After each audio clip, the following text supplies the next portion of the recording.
Que a graça do Senhor Jesus Cristo esteja com cada um de nós. Bem, minhas queridas, chegamos à aula de número 10. Passamos aí da metade do nosso curso, Profecias para o Tempo do Fim. Então, é um prazer estar com as irmãs aqui do grupo das mães que clamam pelos seus filhos.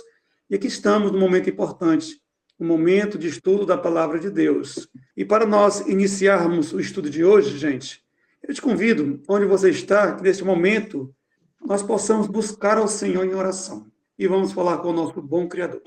Oremos. Santo e eterno e amado e bom Deus, bom Pai Celestial, Pai amado, iremos agora estudar a Tua Palavra.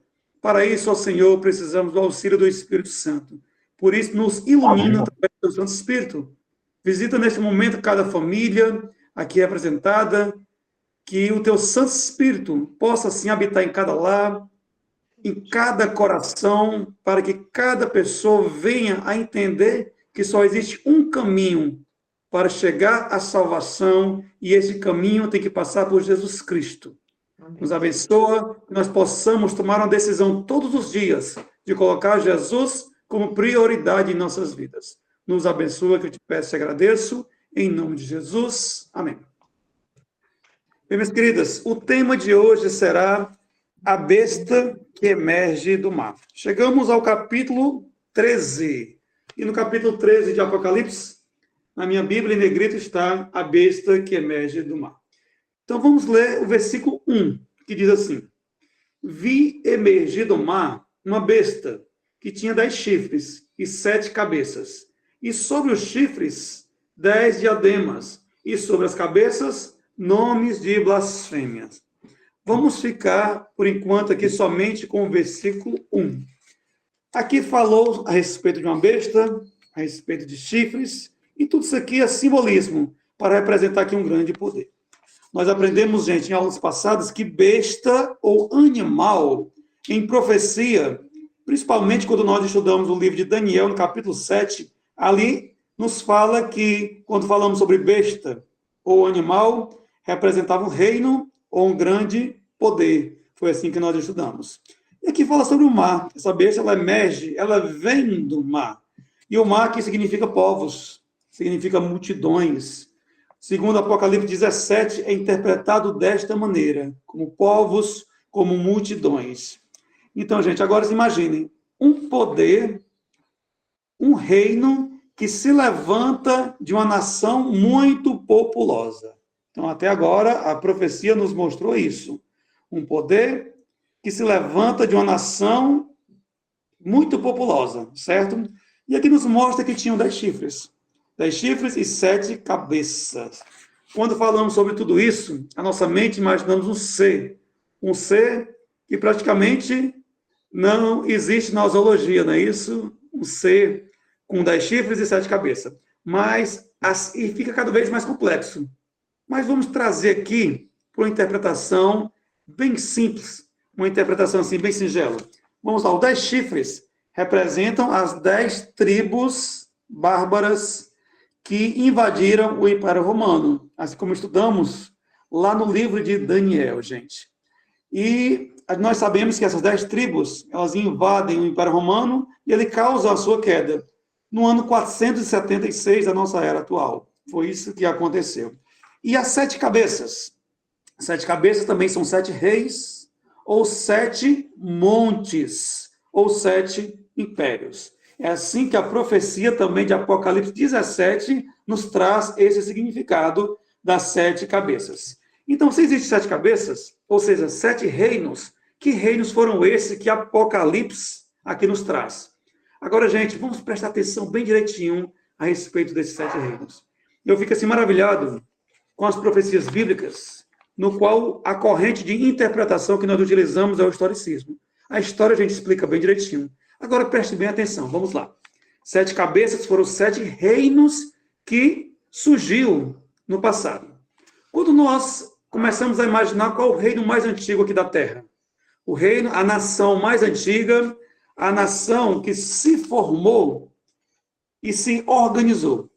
A história nos mostra que a primeira cabeça, ou a primeiro reino, a primeira nação, se trata do império mais antigo aqui na Terra, que eu acredito que você deva estar pensando, imaginando ou até falando na sua casa, que é o Egito. O Egito foi a nação mais antiga que existe aqui na Terra. Então, o Egito aqui ele representa a primeira cabeça, o primeiro reino e a primeira nação. A segunda nação representa os assírios. Os assírios são a segunda mais antiga. E essa nação foi ela que conquistaram as 10 tribos de Israel. Nós conhecemos a história que as 12 tribos teve uma divisão, 2 tribos ficaram no sul e 10 tribos foram para o norte. E as 10 tribos do norte, com a capital Assíria, foram conquistadas no ano 722 por Tiglat-Pileser da Síria. E eles foram dominados. Então, até agora, a profecia está se cumprindo fielmente. Porém, depois da Síria, veio o terceiro reino, chamado Babilônia. E a Babilônia, através do seu grande imperador, conhecido Nabucodonosor, ele invade Jerusalém no ano 597 a.C. e ele leva cativo todos os judeus ali para a Babilônia.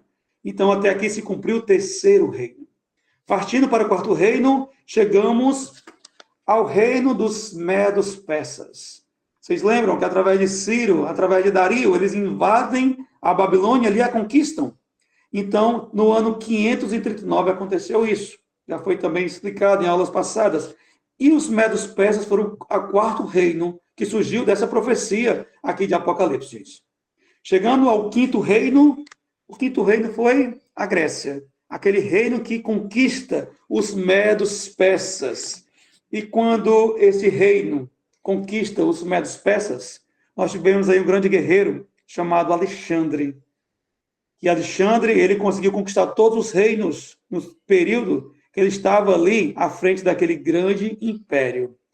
E o que nós podemos reparar aqui e observar em tudo isso, que todos esses reinos perseguiram o povo de Deus. Chegamos aqui nesse quinto reino, chamado de Grécia. Nós percebemos aqui que teve um homem chamado Antíoco Epifânio, que ele perseguiu muito o povo de Deus.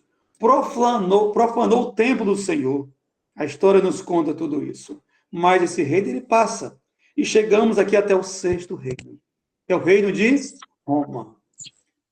O reino de Roma, aqui, ele surge, e na época de Cristo, quem estava dominando a terra naquela época era o reino de Roma. Os romanos eram os grandes daquela época. Foi na época da crucifixão de Cristo, na época da sua ressurreição.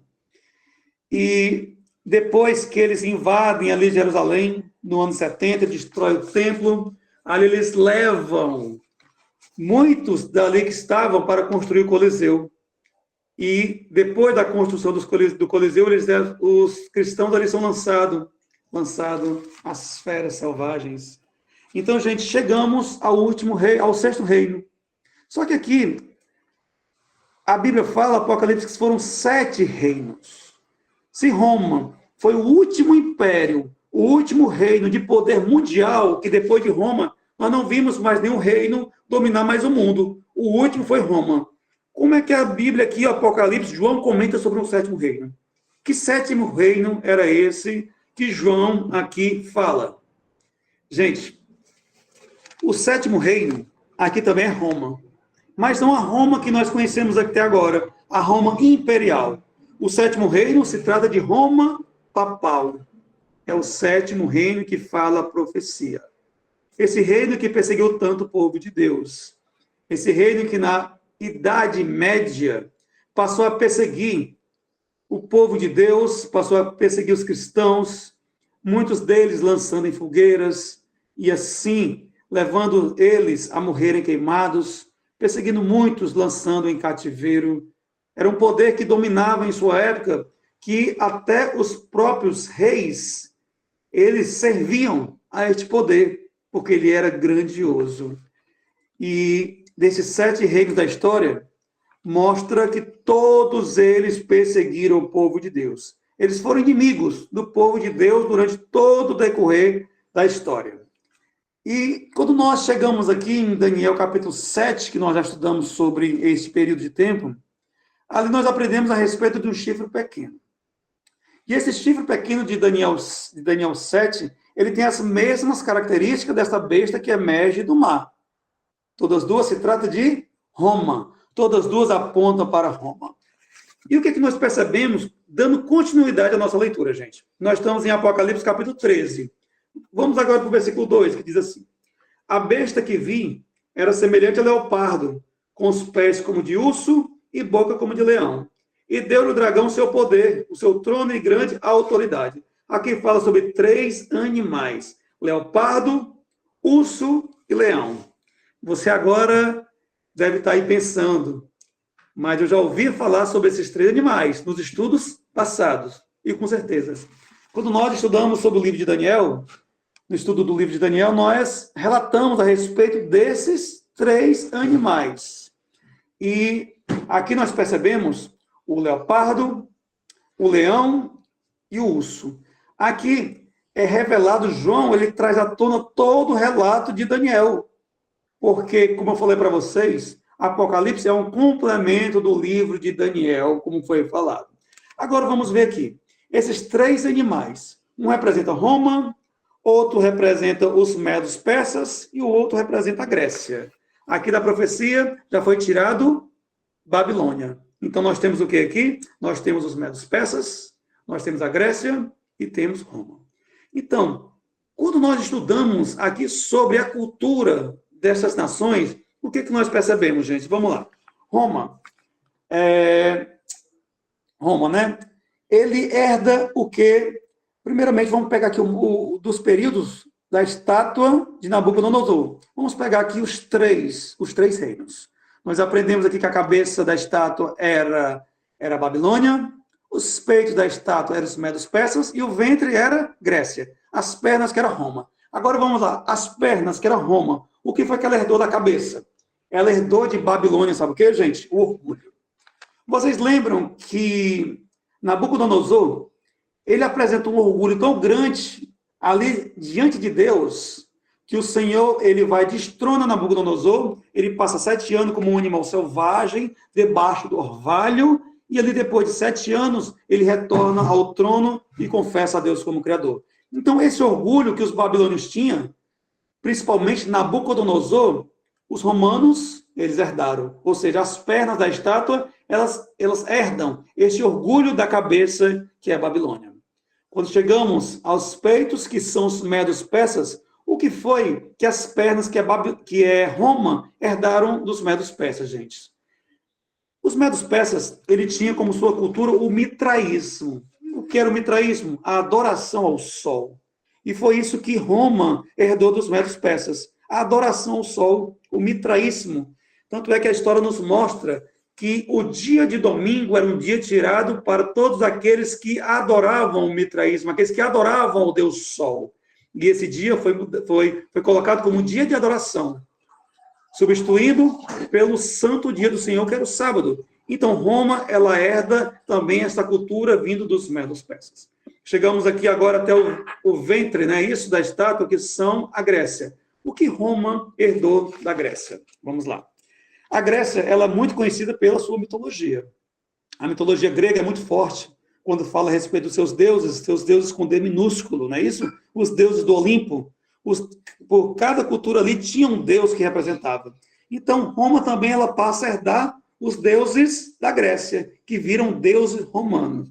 E eles vão até mais longe, ao ponto de o 7º reino aqui, representado por Roma papal, trazer esses deuses para dentro da sua cultura, dentro da sua igreja, através de pessoas que morrem e são canonizadas. Os santos nada mais é do que elas herdando a cultura da Grécia, dos seus deuses, agora vieram os seus santos. As pessoas que morreram e foram ali canonizadas. Até mesmo os próprios imperadores, que quando morriam, eram adorados, eram canonizados para assim as pessoas ali lhe adorarem. Gente, passando aqui para o versículo 5. Capítulo 3, versículo 5 diz o seguinte: foi-lhe dada uma boca que proferia arrogância e blasfêmia e autoridade para agir 42 meses. Quando falamos a respeito dos 42 meses, é aquela profecia de um tempo, 2 tempos e metade de um tempo. É a profecia dos 1260 anos, como estudamos também no livro de Daniel. E aqui nos fala sobre arrogância e blasfêmia. Então, o que era considerado como blasfêmia pelos judeus, gente? Os judeus, eles consideravam a blasfêmia duas ações, duas características. A primeira era o fato de perdoar pecados, para ele era blasfêmia. Vocês lembram quando Jesus disse, os teus pecados estão perdoados? Eles acusaram a Cristo de blasfêmia, porque só quem pode perdoar pecado é o próprio Criador. Só que ali eles estavam diante de uma divindade. Jesus, ele tinha poder para perdoar pecados. Então ali não era blasfêmia, mas os judeus consideraram a característica de blasfêmia o perdoar pecados.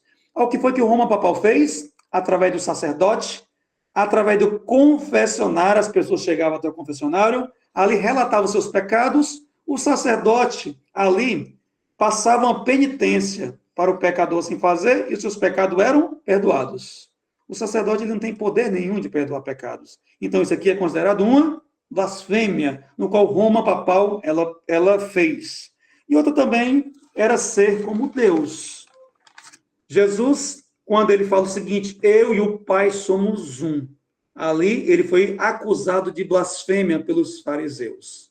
Porém, nós sabemos que a Trindade, que é chamada de divindade, ela abrange tudo isso. Que Deus e Jesus e o Espírito Santo nós consideramos como uma única só divindade. Temos o Deus Pai, o Deus Filho e o Deus Espírito Santo. Porém, a Trindade abrange um Deus ali, um Deus coeterno, abrangindo três pessoas da divindade, sendo a primeira pessoa, a segunda e a terceira. Como explicar como é que três deuses pode ser um só? Isso aí, gente, um grande mistério que a nossa mente finita não tem como explicar. Eu até costumo dizer o seguinte, água líquida é água? É sim.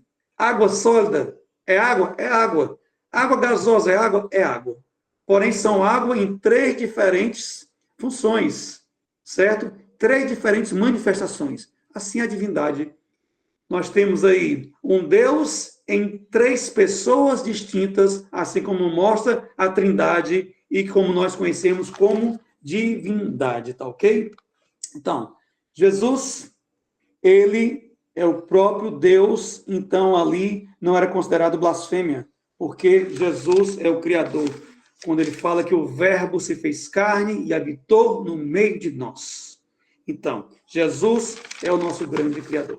E aqui fala sobre, a respeito dessa grande perseguição que o povo de Deus passou por 1.260 anos. Que aqui fala de 42 meses, ou um tempo, 2 tempos e metade de um tempo. Foi aquela grande perseguição que o povo de Deus passou no período das trevas, no período da Idade Média, e que cessou no ano 1798. Foi aí que terminou a profecia dos 1.260 anos, como nós já calculamos aqui. E essa profecia de 1.260 anos, que começou no ano 538, uma supremacia papal, encerra no ano 1798. Encerra com um fato aqui que nos chama muita atenção. Vamos aqui para o versículo 9 e versículo 10. Apocalipse 13, versículo 9 e versículo 10, que diz o seguinte. Se alguém tem ouvidos, ouça. Se alguém leva para cativeiro vai. Se alguém matar a espada, necessário é que seja morto a espada. Aqui está a perseverança e a fidelidade dos santos. Gente, aqui nos fala que aquele que leva para cativeiro vai. O pontífice romano, na Idade Média, levou muitas pessoas para a prisão. Muitas pessoas foram levadas para cativeiro. Então, aqui a profecia diz que aquele que leva para cativeiro também vai. Quando é que se cumpriu essa profecia? Preste bem atenção. Essa profecia se cumpriu no final dos 1.260 anos. No ano 1798, o imperador Napoleão Bonaparte dá ordem ao seu general, o general Berthier, para que prenda o Papa Pio VI. O Papa Pio VI ele é levado para cativeiro e ali ele fica preso naquele cativeiro e 2 anos depois ele morre. E aí se cumpre a profecia, aquele que leva para cativeiro também vai. E assim o Papa morreu na prisão. Ele chamou muita atenção, porque ele era a autoridade, ele que representava o clero. E no passado, os imperadores se sujeitavam a ele. E agora, agora o grande Napoleão Bonaparte, esse imperador, manda prender o Papa. Então ele chama muito a atenção. E o que aconteceu agora, gente? Depois de tudo isso, a perseguição do povo de Deus, ela cessa ali, porque é o final da supremacia papal. Mas a supremacia da besta, que emerge do mar, acabou? Será que se ali acabou e todo mundo está livre? A partir daquele momento não vai mais existir perseguição por parte da besta de Roma papal? Será que tudo isso acabou e pronto? Vamos ver o que a profecia fala. A profecia continua. E do capítulo 13, versículo 12, diz o seguinte: exerce toda a autoridade da primeira besta. Na sua presença, faz com que até os seus habitantes adorem a primeira besta, cuja ferida mortal foi curada. A palavra de Deus diz que essa ferida mortal, que foi ele ter sido levado para a prisão e ali morrer, e ele acabar a supremacia papal, um dia seria curada. E quando foi que essa profecia se iniciou? Quando foi que a ferida foi curada? Quando foi que o papado começou a ser restituído, gente? Como é que esse poder começou a crescer novamente? Vamos lá. Já foi há pouco tempo atrás, no ano 1929. 1929, Benito Mussolini, o que foi que ele fez? Ele fez um acordo com o Papa Pio XI. E ele chega para o Pio XI, ele faz um acordo. E ali, ele ratifica a criação de um Estado. E esse Estado, ele doa ali para a Igreja Católica. E num tratado chamado Tratado de Latrão, no Tratado de Latrão, foi doado 44 hectares para a igreja. E quando a igreja recebeu esses 44 hectares, ali foi fundado o Estado do Vaticano. E o Vaticano hoje, nós temos o Papa como chefe de Estado. Ou seja, a Roma papal ali continua. A ferida foi curada. E a partir deste momento, a profecia se inicia, que a ferida foi curada e ela vai crescer cada vez mais. Até um tempo que ela passará a perseguir o povo de Deus como perseguiu no passado. Gente, o que nós percebemos é que essa promessa, essa profecia, ela se cumpriu fielmente. Ela se cumpriu em todos os detalhes. Se ela se cumpriu em todos os detalhes, o restante vai se cumprir também. Eu acredito nisso, porque a palavra é fiel. Então, o que é que nós devemos fazer? Continuar estudando. Agora, vocês viram aqui nessa aula a importância de nós estudarmos profecia. Se tudo está se cumprindo, nós devemos nos prepararmos para quando vier um tempo de perseguição, nós possamos estar firmes na palavra de Deus, possamos estar firmes nessa rocha maravilhosa que é Jesus. Então, tire mais tempo para o estudo da palavra de Deus, tire mais tempo para a oração. Faça de Jesus a prioridade na tua vida.